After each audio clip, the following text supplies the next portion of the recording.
En vrai, ça se résume à ça, hein, avoir son premier client. Dès que tu commences à réfléchir comme ça, en mode, bah, le client, c'est un individu, c'est une personne, tu commences à avoir les bonnes attitudes pour pouvoir...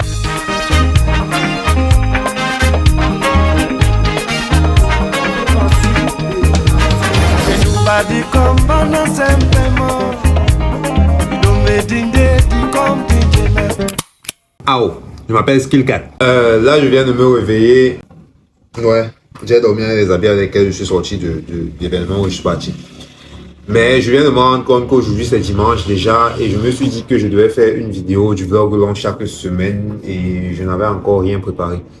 So, aujourd'hui, je pense que je vais parler d'un sujet qui nous intéresse. Je suis accro au sucre. Si je meurs, c'est ça qui m'a tué. Aujourd'hui, je vais vous donner ma méthode à moi pour trouver des clients en tant que graphic designer freelance remote. Je pense que cette méthode-là marcherait pour tous ceux qui sont freelance des métiers du digital et peut-être même aussi ceux qui sont dans d'autres métiers pourraient trouver le moyen d'appliquer ça dans leur contexte et dans leur métier à eux. Entre-temps, gros disclaimer, c'est ma méthode à moi, elle n'est pas parfaite. Je suis en train d'affiner au fur et à mesure, il y a beaucoup d'angles morts, il y a beaucoup de trucs que je ne maîtrise probablement pas. Donc ne prenez pas ça pour parole d'évangile, c'est juste une sorte de template en fait, oui. C'est juste une sorte de template que vous pouvez prendre, appliquer à votre contexte et ensuite maintenant le modifier à votre source pour que ça donne vraiment ce qui va marcher pour vous. Mais avant ça, il faut que je change mes habits. Ça, ce sont mes habits de sortie. Il ne faut pas que je garde ça. Je vais mettre mes habits de maison.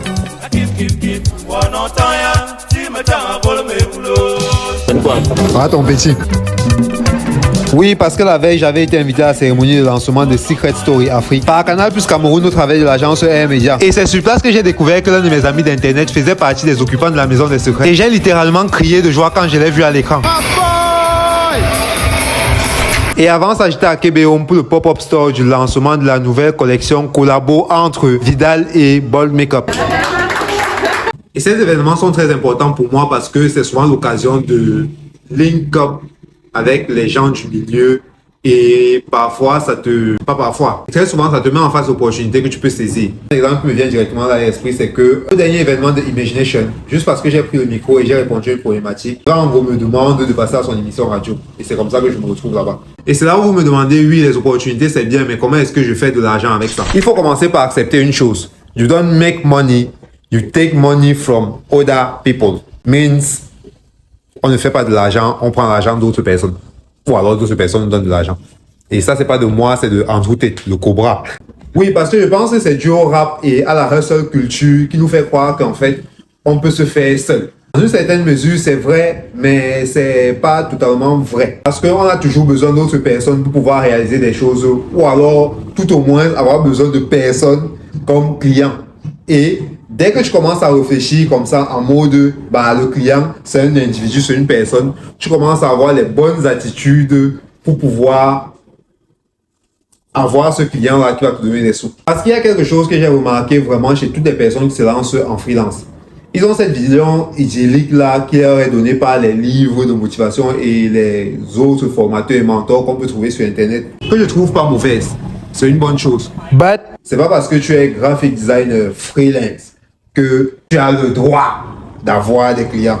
Non. Donc la première chose d'abord que tu dois commencer à faire, c'est de considérer en fait que ces clients-là, ce sont des personnes. Et plutôt que de réfléchir en mode, je dois faire du chiffre, je vais avoir des projets sur lesquels travailler, je vais avoir des clients avec qui travailler. Il faut commencer par réfléchir en te disant que bah, comment est-ce que je fais pour approcher des personnes que je vais transformer en clients après. Et c'est quelque chose qu'un DA que j'aime beaucoup dans le milieu, Julien Bock, est toujours en train de faire. Parce que lui, il a cette vision 360 du métier qui fait en sorte que bah, lui, il ne réfléchit pas seulement sur son skill à lui, et il réfléchit comment lier les gens les uns aux autres. Et à plusieurs événements où je suis arrivé, bah, c'est le gars qui va toujours arriver vers toi et va te dire, Boris, voici tel, tu connais tel, attends, je te présente tel. Non, il faut tel, il faut rencontrer tel et tout et tout. Lorsque tu as quelqu'un comme lui qui a cette présence d'esprit-là, de toujours lier les gens entre eux, tu imagines en fait comment est-ce que lui-même il processe s'il s'agit de lui-même. Comment est-ce qu'il se prend pour se lier aux autres personnes. Parce qu'en fait, c'est ça. Il commence par le fait que ce sont des personnes qui doivent mettre en contact. Et maintenant, si des projets peuvent naître, si du business peut naître après, ça devient le bonus. Mais à la base, l'objectif c'est de mettre en contact les personnes. Et croyez-le ou non, réfléchir comme ça, c'est un début de solution parce que ça révèle d'abord le premier problème que les graphic designers, les développeurs, les monteurs vidéo, parce que ce sont des métiers que je connais quand même, ont lorsqu'ils sont en train d'apprendre leur métier. En fait, ce sont des métiers que pour perfectionner, tu dois être tout le temps tout seul face à ton ordinateur. Et qui dit être tout seul dit, bah, tu ne vois pas les gens. Et beaucoup d'entre nous se retrouvent à développer un handicap vis-à-vis des relations aux autres à cause de ça. Et chaque fois qu'un débutant m'écrit pour savoir comment est-ce qu'il fait pour avoir ses premiers clients, ma réponse est toujours la même. Est-ce que ta remée ou tes oncles ou alors tes amis savent que tu es graphic designer? Et je me dis que certaines personnes pensent que je dis ça pour les chasser derrière moi. Ou, oui, c'est un peu vrai. Mais ce que je dis make sense lorsque tu prends le temps vraiment d'analyser. Et je ne vais pas répondre à ça moi-même. Je vais laisser quelqu'un à qui j'ai donné cette réponse-ci. Il a appliqué et il a eu des résultats quelques mois plus tard. Je te présente d'abord. Quand tu dis se présenter, c'est là, je commence dans ton présentation. Ok, je m'appelle Franck, je suis graphiste designer depuis 7 mois aujourd'hui. Une vraie problématique que j'ai eue lorsque je commençais, c'est vraiment comment avoir de l'argent quand tu viens de te lancer dans le domaine. Et donc, d'où j'ai posé ma problématique à Boris. Il m'a donné 2 conseils qui m'ont aidé jusqu'aujourd'hui. Premièrement, est-ce que les gens autour de toi savent que tu es graphiste? Et donc après, j'ai développé d'autres moyens de pouvoir développer. Lorsque forcément tu commences, les gens autour de toi ne savent pas. Parce que si tu débutes dans le graphisme, forcément tu prends des tutoriels, tu prends des cours dans ta chambre ou quelque part où personne n'est au courant. Donc, quand tu commences à apprendre quelques tips, quelques astuces, tu vas vraiment fondamentalement dire aux gens que j'ai besoin, je fais dans ça. Et si tu as besoin de ça, laisse-moi faire. Ou même mieux, quelqu'un qui a un petit business autour de toi, tu dis que laisse-moi faire un visuel de fois comme ça. Et premièrement, tu vas le faire gratuitement et tu utilises ça pour pouvoir montrer parfois en statut WhatsApp que tu fais les visuels pour les gens. Et les premières personnes autour de toi vont te contacter pour vraiment très moins cher, genre 1000 francs, 1500. Mais je pense que c'est vraiment le début du game, c'est vraiment le début. Parce que quand tu commences à voir les tutoriels, il y a forcément des choses qu'il y a dans le tutoriel qu'il y a pas forcément, que tu n'as pas forcément. Je prends un exemple très simple. Quand j'ai commencé à faire le graphisme avec je sais pas, un i3 vraiment de quatrième ou de cinquième génération. Du coup, pour pouvoir installer le logiciel, c'était compliqué. Donc, voilà. Donc, ça faisait que très rapidement, tu veux des nouvelles machines. Très rapidement, peut-être tu vas voir les vidéos de, je sais pas, Dimitri Doyan ou de Steve, je ne sais pas. Tu vas voir qu'il a utilisé une tablette. Tu te dis que il me faut aussi une tablette. Du coup, tu commences à investir dans le matériel, sauf que derrière, tu n'arrives pas à rentabiliser ça. Donc, c'est maintenant où il te faut vraiment que tu aies une base client de qualité afin de suivre avec le matériel et ton évolution aussi. Du coup, quand tu avances, il te faut forcément le premier client pour que tu arrives à exprimer ou bien même traduire littéralement ce que tu as appris sur un projet réel. Ouais. Il te faut le premier client. Ouais. Et maintenant, comment aller chercher? C'est déjà commencer par informer vraiment tout le monde autour de toi que tu fais du graphisme. Pas juste le dire. Parfois, quand tu vas dire, ok, c'est cool. Mais c'est vraiment que tu prends les devants et tu vas voir quelqu'un, tu lui dis que bon, ton visuel, là, laisse-moi te faire ça. Ou bien, c'est la façon que tu communiques, laisse, je te propose un nouveau niveau. Et donc, quand il accepte que tu prends, tu travailles, tu le renvoies, et la personne, forcément, derrière, elle est fière, toi aussi, tu peux utiliser pour informer les autres que bon, ce visuel, par exemple, c'est moi qui l'ai fait, si tu veux aussi ta part de visuel, communique-moi juste et je fais ça pour toi. Un autre truc qui peut être bien, c'est vraiment de se mettre en avant où on est.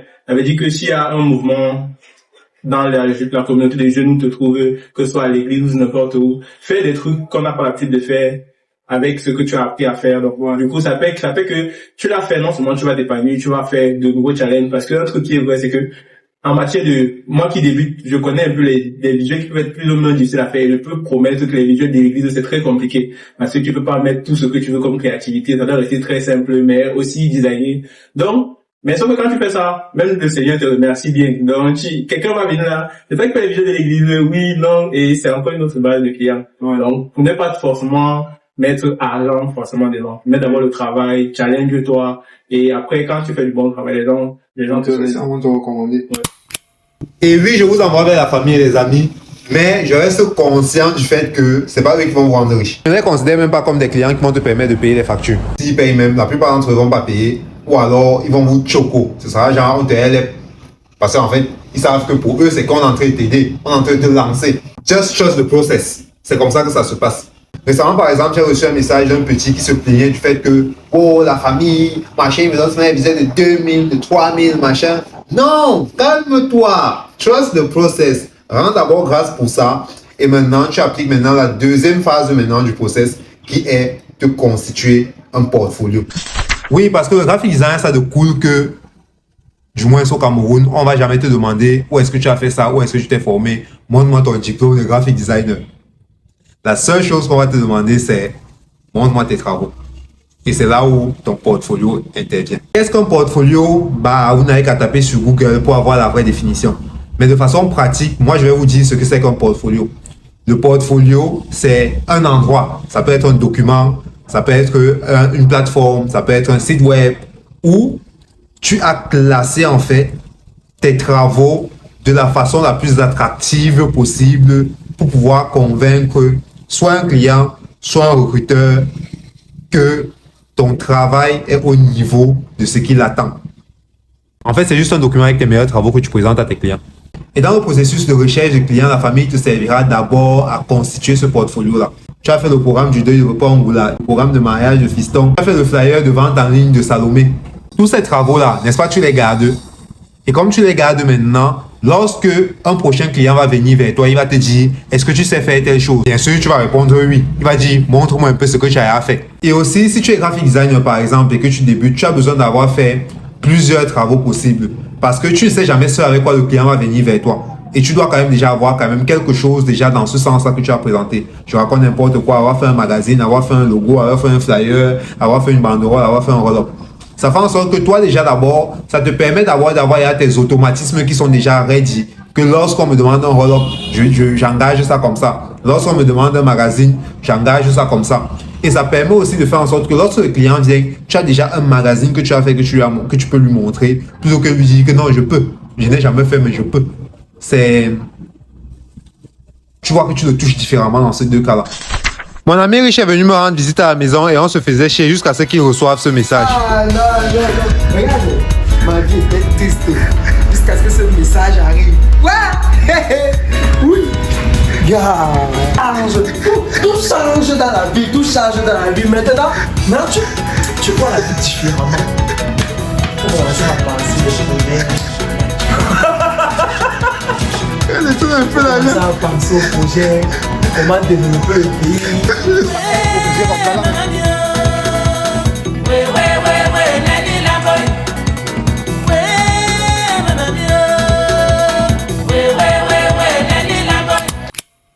Et l'autre point où faire tous ces travaux-là pour la famille et les amis va vous aider, ce sera la recommandation. Parce que lorsque vous avez fait un bon travail pour eux, ils vont forcément dire à quelqu'un qui aura besoin en fait du même service que j'ai mon gars là en fait qui peut faire ci, peut faire ça. Et c'est comme ça qu'en fait, on vous ramène toujours du business. Et c'est vrai qu'à chaque fois, ils vont vous ramener les gens qui sont exactement comme eux, qui vont vouloir payer comme eux. Mais ce sera beaucoup plus à toi maintenant en fait, toi le graphic designer, toi le web developer, toi le what else? Motion designer, monteur vidéo, de renégocier maintenant en fait avec le nouveau client qui arrive. Parce que ce sera beaucoup plus dur de faire en sorte que ton familier là qui est venu, tu lui avais fait un visuel à, c'est pas moi, un truc à 2000 et maintenant quand il vient, tu lui as acheté 10 000. Ce serait un peu plus dur. Mais une nouvelle tête, c'est plus facile d'appliquer une nouvelle tête. Et c'est maintenant comme ça que tu processes pour pouvoir augmenter tes prix. Mais augmenter tes prix voudrait aussi dire que tes standards en termes de qualité de travail aussi augmentent. Sauf qu'il ne faut pas avoir peur de taxer. Vous restez dans la limite du raisonnable, oui, mais faut pas avoir peur de taxer.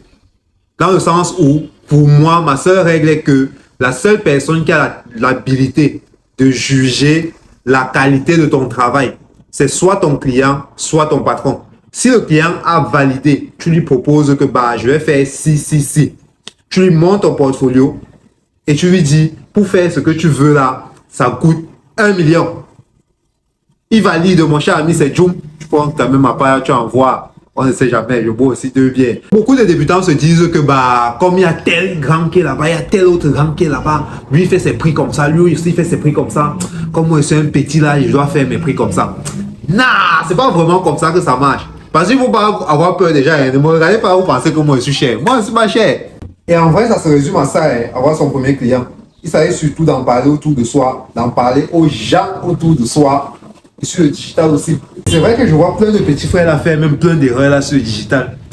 Mais ça, je pense que ça va faire l'objet d'une autre vidéo. J'ai trop les secrets à distribuer aux créatifs professionnels. Abonnez-vous à ma page.